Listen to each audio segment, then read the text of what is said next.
To hear about a new funding opportunity for Addison County through the Northern Border Regional Commission. The NBRC is a federal-state partnership for economic and community development for certain areas of Maine, New Hampshire, Vermont, and New York. And until recently, until the passage of the Farm Bill, only the most northern counties of Vermont were eligible for funding through NBRC.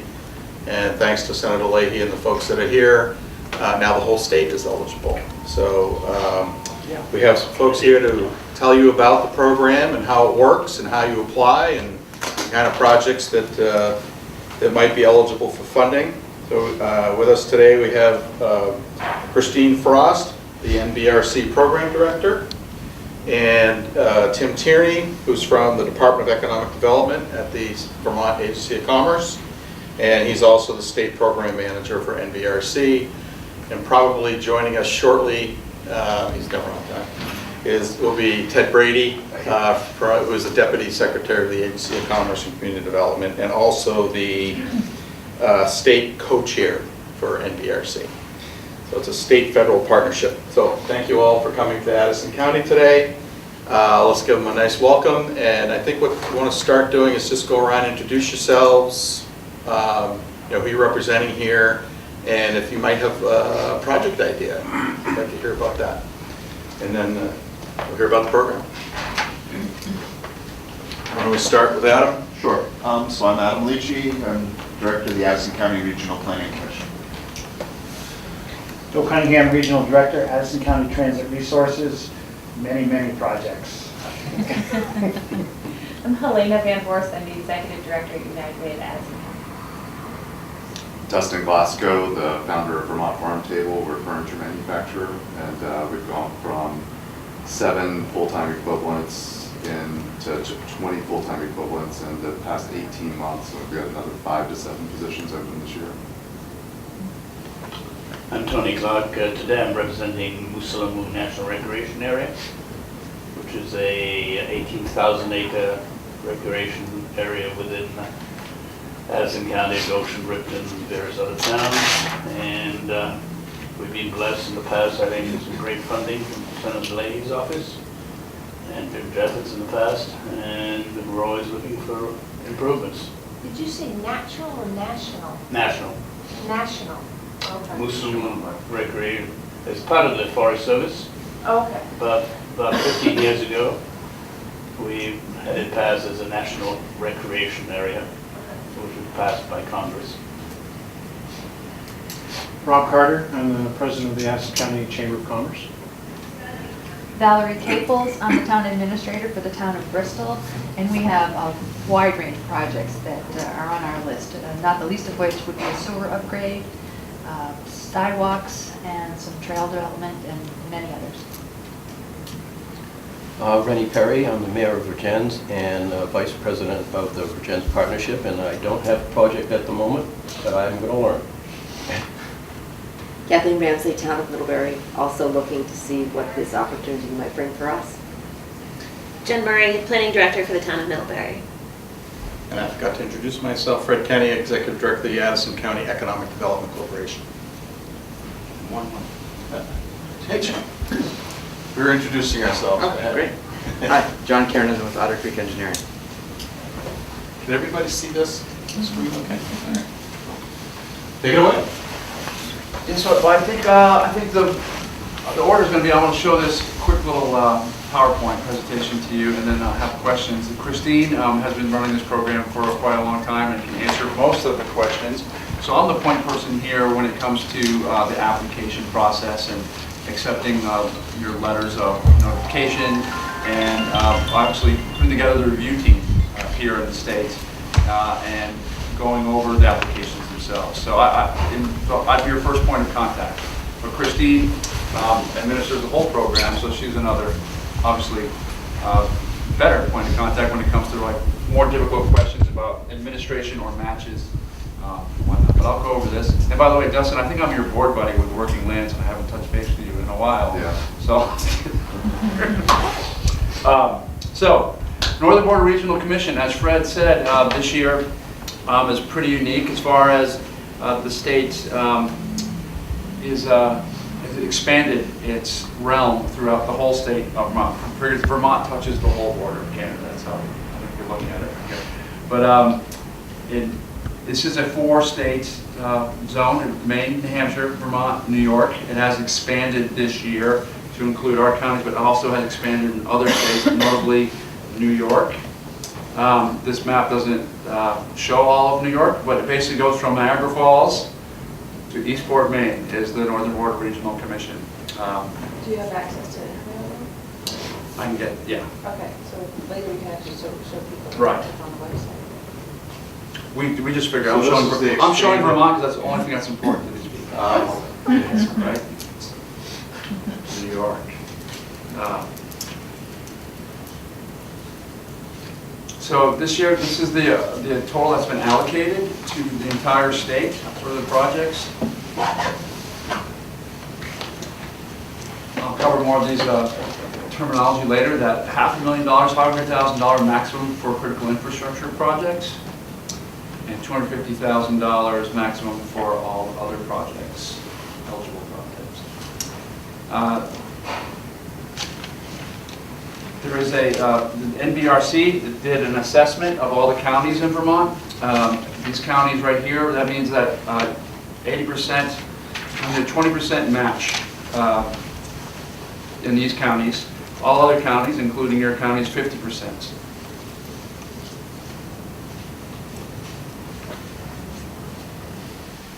And Tim, that match can be just non-federal money. It doesn't need to be local money? Excuse me. Is that correct? It can be federal money up to 75% of federal money as well. Okay, so of the 50% match, you could basically do 75% of that with another federal program? Is that correct, Christine? You can answer that question. It's actually 80, so, but it depends on the. 80 what? Sorry. There's a 80% cap on any federal portion. So if you had $1 million EDA grant, a $1 million project, and you were already receiving $500,000 from EDA, the maximum that we could award you is $300,000, even if it was an infrastructure project, to get you to that 80%. Now, having said that, it's really important that the other federal agency also allows federal match. Sure. Right? Yeah. So total federal into the project can't be more than 80%. Like with there was someone here from actually, I don't know if you're from the county, not from Federal Transit, right? Yes. Okay, well, you just manage, so I would assume a lot of your funds are Federal Transit or highway Yes. funds? Yes. Yeah, so you would have to just make sure that you have permission from them that they can use the EDA or the NBRC funds to match their funds as well. So these are the counties that, it's the breakout between the 80% and the 50%.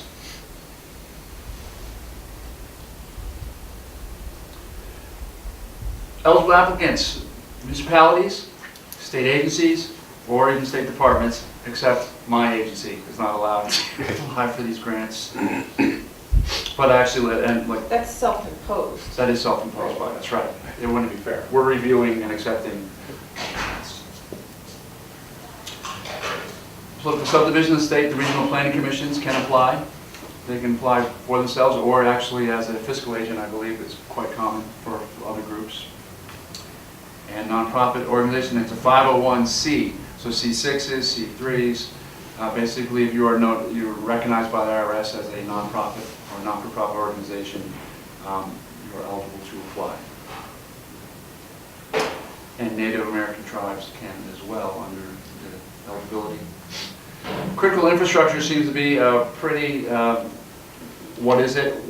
What's going to define that? And Christine will probably do a better job than I, but it's basically something that, as this says, that it's a public commodity or service, and it's includes wastewater, water, energy. I even hear that telegraph isn't actually acceptable. I don't know if that many people are, if you don't have internet, maybe telegraph is welcome in your community. But pretty large infrastructure projects, including broadband, geothermal energy projects. Do you have more definitions on this, or is this pretty much define what you run this as a basis? Congress defined 3 types of infrastructure originally. So you get transportation, public infrastructure, which is considered a basic public water, sewer, those types of things, and broadband. With reauthorization that just happened, was signed by the President on the 26th of December, they added to that energy. But it's energy as a public utility. So it's not energy for a nonprofit building, you understand? That could still qualify to receive funds, but it would only be at the 250 maximum, it's not defined as public infrastructure. Does that make sense? Right, so, and a lot of people think infrastructure in their mind is a building. And it's, No, so that's, it means that the infrastructure that's connecting those public utilities, if you kind of think of public utilities. here's the eligible investment project: transportation, telecommunication, and basic public infrastructure. And I just have water, wastewater as an example. But job skills and employment related education, workforce development, business development, tech, and resource conservation, tourism ideas, outdoor recreation, proliferation, community development and preservation of open spaces are considered, and promotional development of renewable energy sources. If they're publicly owned. No, you can still do the resources, it's just that it's not defined as a public utility, like a public. The other It's a So 500,000 it's versus not- 250. Yeah, so you're not eligible for that additional, $250,000 in funding, that's all. And the reason why that's important, and the reason why we've increased the maximum to that $500,000 for those infrastructure projects, is that we're required by law that 40% of all of our appropriations, not the grants that go out, but the appropriations for every year have to be towards those public infrastructure projects.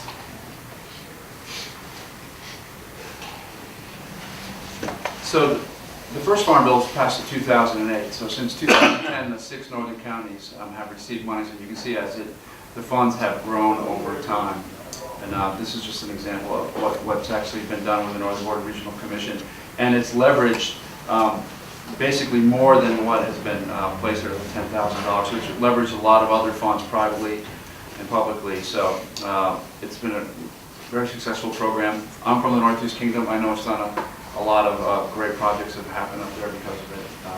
So this is a really great grant opportunity. So this is how we do the Vermont scoring and review process here. This is, we do pick a team of people that actually work a lot with grants in a variety of other departments. You take this very seriously. It's a pretty stringent scoring criteria, which is all accessible through the website in manual. And right now, Christine's team is developing the application for 2019, but online is last year's application in manual, and they will not change. There will not be any drastic changes. So for a reference, that's where you want to go, is to nbrc.gov, and you can find last year's application in manual for reference. And the scoring criteria will have very small changes. So that's where I would go if I was you. We basically will go through the review team. It's through scoring. We run this by our governor, our Governor Scott's actually the co-chair, state co-chair, sitting co-chair right now. He's going to approve all the projects. I believe all slates that we have offered as a team has always been approved by the governor. So hopefully that's going to stay in course. And this is the timeline. And March 5th, I don't know if that's a good date, I just kind of put that in there. Early March is when the 2019 applications will be available online through nbrc.gov. Is that correct, Christine? The schedule I have right now is March 8th is the hopeful date, but that's... I can change that. For March 29th, letters of notification are due. That's basically a letter of intent. And that's just sending, and that's going to our office. We're going to review it.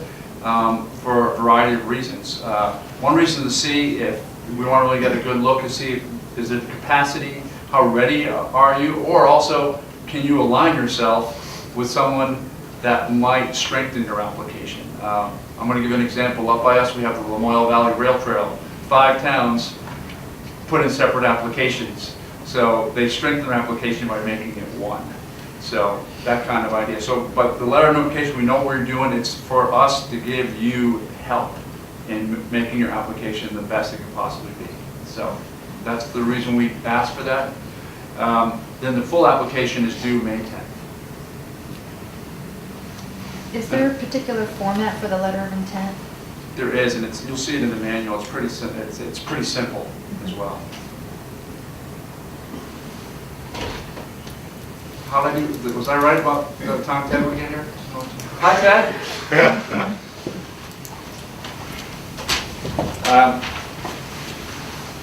So July 15th, we will have it completely reviewed and off to the governor for his approval and signature, and we will notify folks at the end of July, and early awards come to early August. So that's basically the timeline. Yes. If folks aren't ready for this year's cycle, does the schedule stay pretty much the same year after year? Pretty close to this there. Yeah. I think that's a big thing. I mean, are you ready to? Is the capacity there? You know, I mean, I think that a lot of people have the impact, but the readiness is a key factor. And, but it's a good exercise even to look at the application. What's the requirement for the status of the match? What do you mean by status? Like how Well, much? do you have to have money in one a commitment letter, one of the idea of where you might get the money? One of the amazing things is that we actually give you an entire year after the award is given to put your whole batch together. So we actually have some projects that come in, but still need to go to town meeting in the spring to get their match from the public. So we allow that to happen. We're not like a lot of the other federal agencies that require that match to be committed before you're applying. However, readiness is a part of the scoring that Vermont may look at. And so if you have 2 projects that are equal and will produce the same benefit for the state, they may choose that project that's more ready. So readiness is important, but it's not necessary. You don't have to have all of that secured before you apply. So I'm going to refer to this. What I just covered was what we call the economic infrastructure grants, which has been the normal grant that has been since 2008 or 10. And now this year, there's been an introduction of a new grant opportunity, and it's called the Regional Forest Economy Partnership. It was basically because of the, as it says here, the decline of forest product industry and what it has done to communities throughout the northern forest region, the northern Board Regional Commission area, that $7 million was appropriated throughout the 4 states with $1 million maximum for the applicants. And the key is the factor is that it's going to make a regional impact. So it's going to increase opportunities of workforce development. It'll redevelop forest economy facilities and infrastructure, and obviously develop vibrant communities through improvements in infrastructure, and making sure that we invest in the commercialization of new forest products. And one big thing that's come out of this is probably the emerging outdoor recreation economy that's happened. People coming up with broad ideas and have a regional impact, cross-border or within a large region of a state. So this is put together by 2 folks from every state. Correct? Anyone correct me if I'm wrong here? Is it two members of every state? And a federal co-chair. And the federal co-chair will be on this panel review team, evaluation team. And this is the threshold priorities are, as you say, right here, the industry changes in employment, percentage change in wages in a project area. I believe every county in Vermont qualifies under these criteria. Correct me if I'm wrong. Anybody? So this is a separate part? Separate pot of money. We don't- Specifically allocated to We forestry? don't have all those maps yet, so I couldn't Right. tell you where a lot of that stuff is, so they are coming onto the website as we speak. As far as like who's qualified, who will be Yes. eligible. Yeah. It's not an eligibility thing per se, that's where the emphasis will go when prioritizing these projects. So this has a different timeline as well. So this is, the letters of interest are due March 15th. And after receipt, and that's going directly to the Northern Border Regional Commission, that letter. All of them, All all the letters go to NBRC, admin@nbrc.gov, and then we disperse things to the states from there. And this, and so April 15th would be the full application in that round. But you see it's a revolving rounds here throughout the process here. So,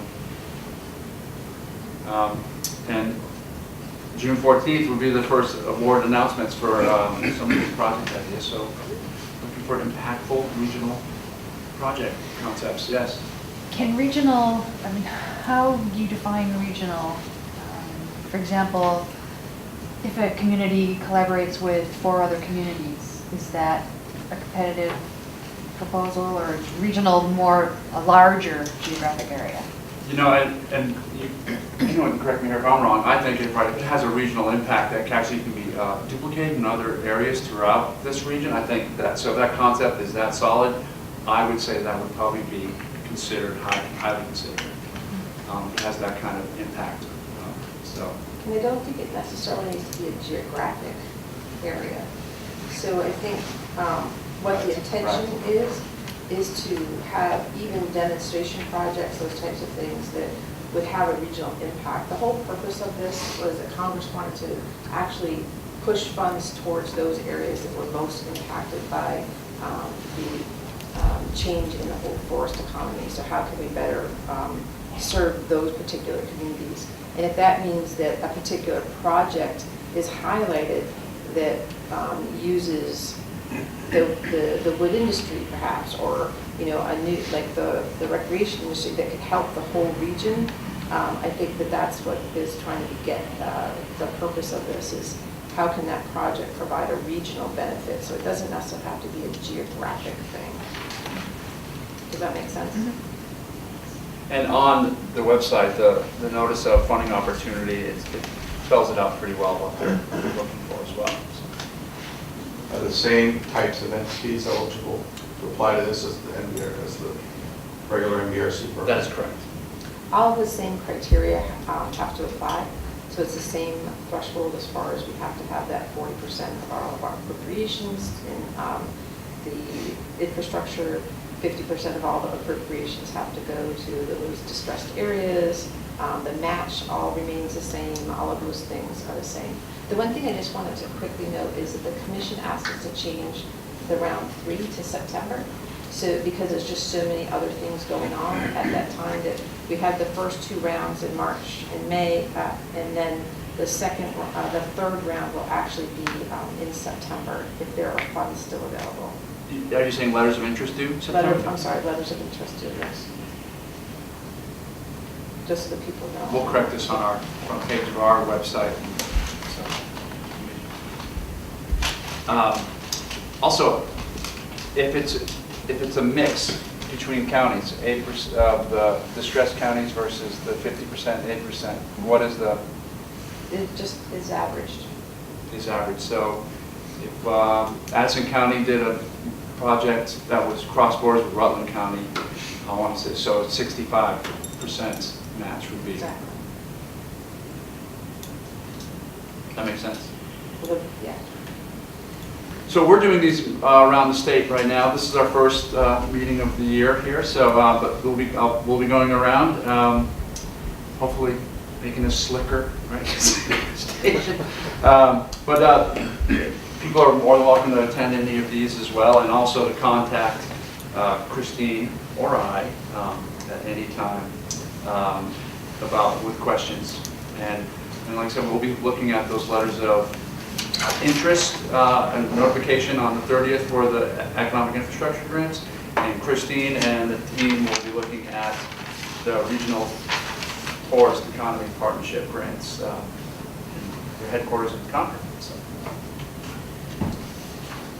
Can you talk a little bit about the scoring criteria for the NBRC grants and give us some ideas of projects that have been successful? Yeah, there was quite a few projects over the years. I'm going off the top of my head here, and I've got Christine and Ted could probably even do more. For example, Fairbanks Museum created a new display areas, display building facility at the Fairbanks Museum, knowing that it had a regional impact for tourism and also the education of students. That's one project. One last year, Kingdom Trails widened a bike lane on a road that was the most traveled bike mile in Vermont, and they got money to widen it for safety and for tourism. So many projects. You have to think.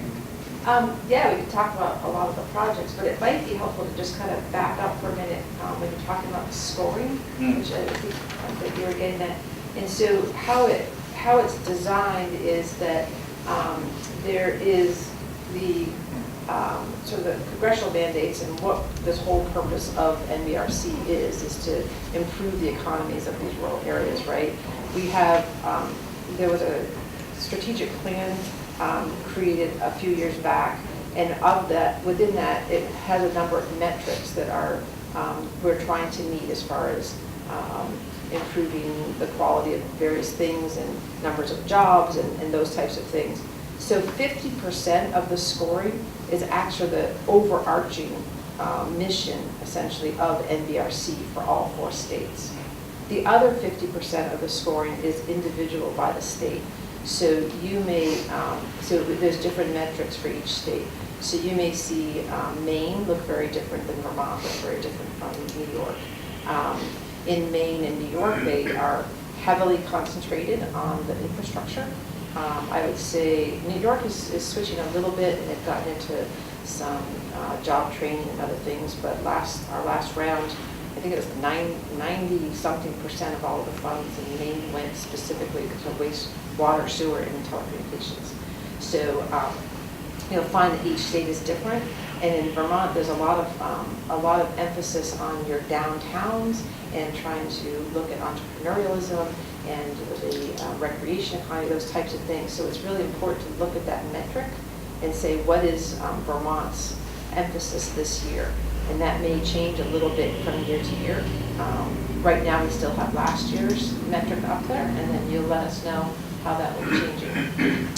Yeah, I mean, it's really not going to change too much from our comprehensive economic development plan that's created by the state, which we use as your measurement to work off of, and the priorities that are written down through there. But and I think a lot of things we're looking at this, obviously is that readiness, that impact, the community development piece, the work, different priorities obviously throughout. But that seems to be the capacity for folks to succeed with their project. Obviously, is a really high priority. So there's been such a variety of projects throughout the years, from people, little towns in setting up food ag centers, to Catamount Arts developing their programs and actually buying a stage to use at events throughout the whole region, which has made a big difference. Ted, help me. You got any more impactful ones that you can top of your head?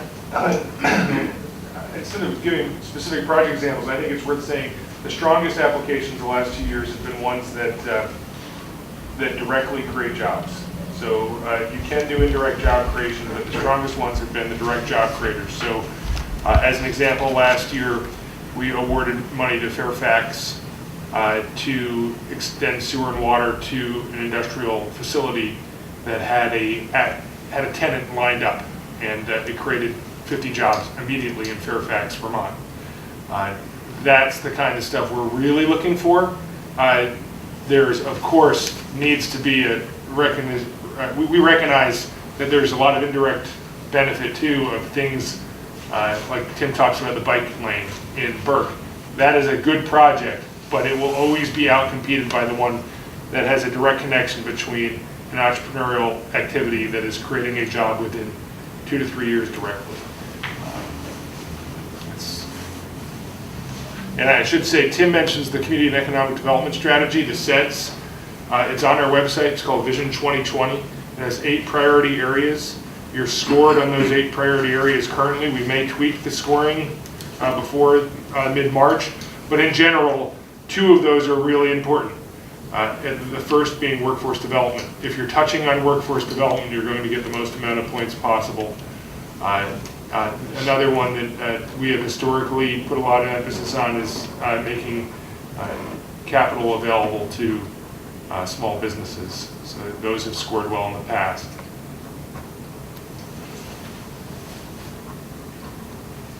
How are if it's once awarded, how are the funds released? Is it based upon project performance or a lump sum award? Or? Currently, we do reimbursements.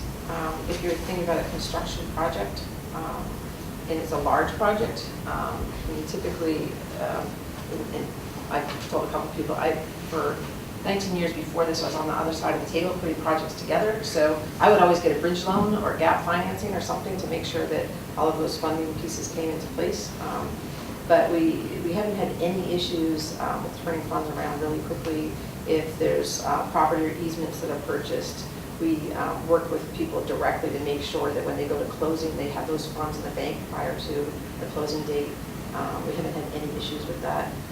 We have a direct line to Treasury, and where people are actually kind of surprised. You can send us a reimbursement request, you might get it in your bank within 15 days. So, yeah, and as we try to, we're actually in the process of hiring someone to do administrative stuff, and that'll free myself and another person up to be more project oriented, so that'll hopefully be maintained.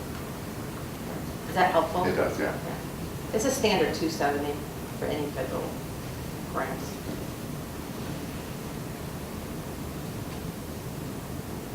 Any other questions?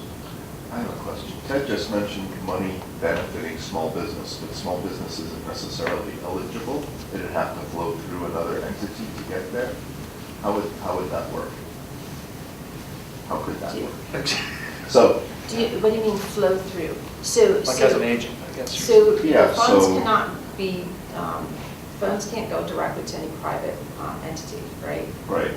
And so they can benefit from that. So say you're putting in mid-mile broadband, or you're putting in sewer, whatever. It's just a typical type of thing where they still have to do the last piece to hook up to that on their own time. But that's enabling that business to exist, right? We do have the ability to. We actually have, Mark Scarano had previously worked at an RDC, so he comes from a lending background. So we do have the potential for doing loan portfolios. We do not lend, but we will grant funds to be lent through a third party. So if that's your business already, we're not going to set up revolving loan funds for municipalities or nonprofits that's not their business. But if that's their business, then they can apply for funds for revolving loan funds. And then they can loan those funds out to the business for equipment or whatever purposes that they need in order, or whether it's training or whatever the thing that business needs. But no funds would ever go to that business directly as a grant.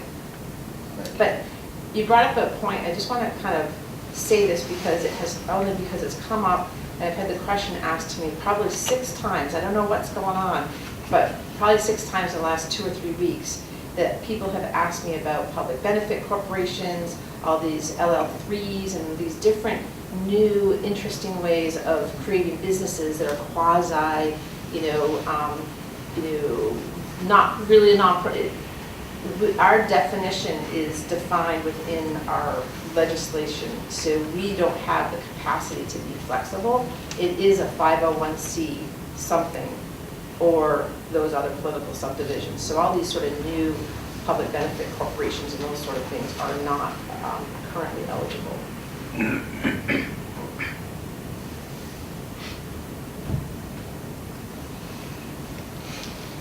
That's it? Well, that's what I was, yeah. I was hoping to get that out of the way at the beginning, but if anyone has any specific projects that they would like to discuss why we're here, and you can throw out your basic, simple concept, that we would love to hear them. I mean, you said you had lots of projects or ideas, and I don't know if you had any specific ones that you were looking at. Well, yeah, we do have, yeah, I'm not really prepared to discuss specifics at this point.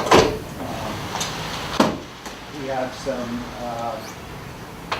infrastructure for our transportation business in Orange County and here in Addison County. We did a little bit of a deep dive, and it's unclear if we are eligible to compete. But what I'm hearing today, I want to take another look. But you're a 501c3. Yes. So you're eligible under those criteria? Absolutely. And you've got a bus barn with federal money coming in that you're building? We do. Right. Well, you saw the email. I got conflicting information, so I'm going to go back and do a little bit of homework. We have a bus barn going up in Bradford, Vermont, and then we're looking at a bus barn here in Addison County, along with some projected shelters for bus stops that would help area towns. One of them might be Bristol, if we come to an agreement to put a shelter there. But I'm not prepared to dive into it today, unless Adam, you want to. You got the folks here asking a question. Yeah. Might as well see if you can get an answer. I'm going to leave it on the table as I did, because I got some conflicting information yesterday from somebody who did some research in that works for us. Hopefully we can answer some of those questions. You can. You'll probably see us. You'll probably see me over in Randolph, along with our new regional director over there, and I'll be better prepared.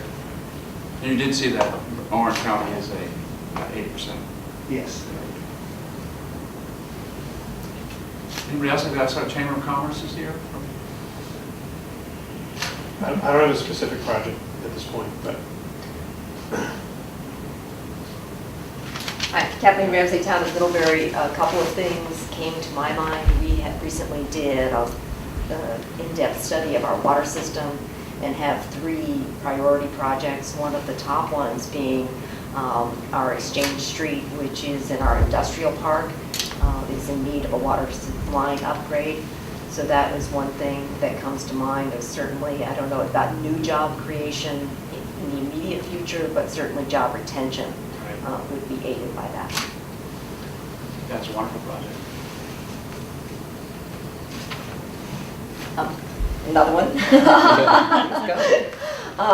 We also are getting ready for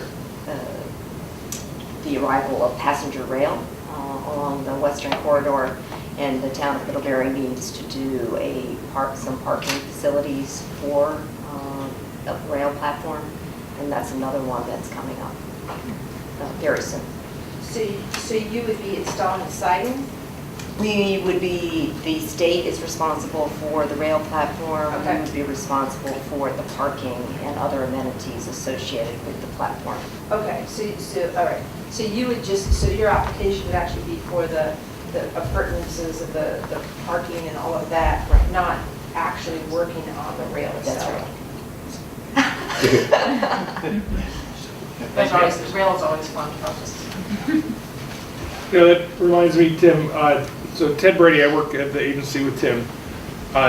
One of the really important things about your application is a project like that is eligible for other types of funding, like transportation funding, or a wastewater project that's eligible for Agency of Natural Resources or USDA funding. We want to see in the application that you've tried to apply for those resources and you've been denied, or they've said something like, well, in 15 years we'll get to you.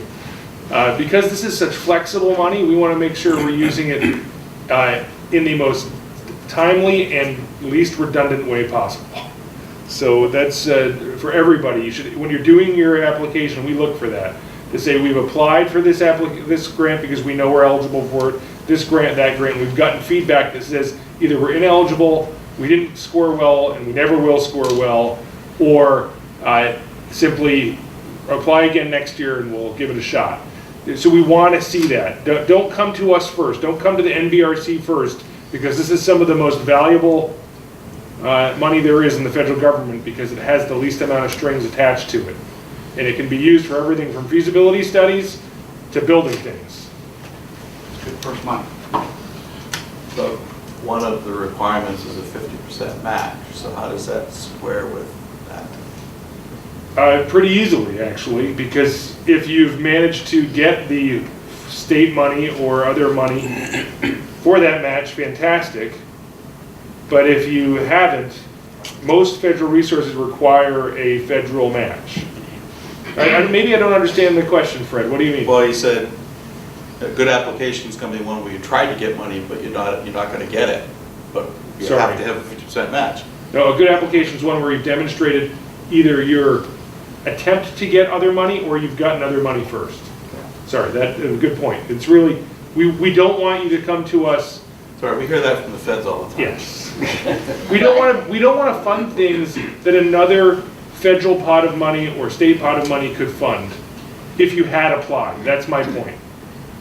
It's not that we won't partner with that sort of resource. It's that we don't want to accidentally use this extremely valuable pot of money for something another pot of money could have been used for if you'd only applied. So it's not a non-starter if you did get some of that money. We would want to partner with that. We just don't want to accidentally use this money when something else that there's more plentiful. As an example, the state revolving fund for water and wastewater, right, gets tens of millions of dollars a year from the feds. In Vermont, the state of Vermont only gets about, we anticipate $3.4 million this year in Northern Border Regional Commission dollars. So you can see why we want to make sure we dip into that first. Transportation, we get hundreds of millions of dollars from the feds each year in transportation dollars. We get 3.4 from the Northern Border Regional Commission. So. And thank you, Ted. By the way, I want to make some other introductions why we're here and why the camera's pointing in their direction. But Ted Brady, who's Deputy Secretary of the ACEDC of Commerce and is co-chair on the Northern Border Regional Commission. And then we have Chris Saunders from Senator Leahy's office. And Harold Parker is here, who is the federal co-chair of the Northern Border Regional Commission. So I just did want to introduce you guys before we go on further. Well, and the camera was pointing towards you. Thanks, Tim. Thanks for coming, guys, by the way. So we got lots of economic development projects we're working on in our systems. That's what we do. We're trying to get a food hub started in Addison County. We've got a project we're working on for a value-added meat processing facility. Another facility in Bristol that's been having trouble getting funded. It's a commercial development. So we have lots of potential projects, but I think our Addison County Economic Development Corporation's interest has got to be partnering with others in the community to come up with a strong application. So from the region, because they haven't mentioned this yet, but this is going to be a very competitive program since it's statewide now. So I think that's our interest, is to make sure we don't have 10 applications, 10-week applications coming from Addison County, but maybe a couple of really strong ones. And so I think Adam will work with us on that as well from the Planning Commission. Didn't mean to put you on the spot. I mean, we have projects we're interested in, but our wider interest is in making sure there's some strong economic development projects from the region going in. That's great. That's fantastic. Exactly what's needed. So I also, on this desk over here, I have several these papers. They're identifying all the grants that are available through our state and some federal programs. So that's a resource that can be found actually on the ACEDC of Commerce and Community Development's website, but it's a great funding directory. If anyone does not have that, you're welcome to take that sheet or find it on our website. So, and a lot of our, like I said, all answers can be found on the nbrc.gov or our landing page on the ACEDC of Commerce and Community Development's webpage as well. Please contact me if you have any further questions. Thank you. Thank you very much. Thanks for coming.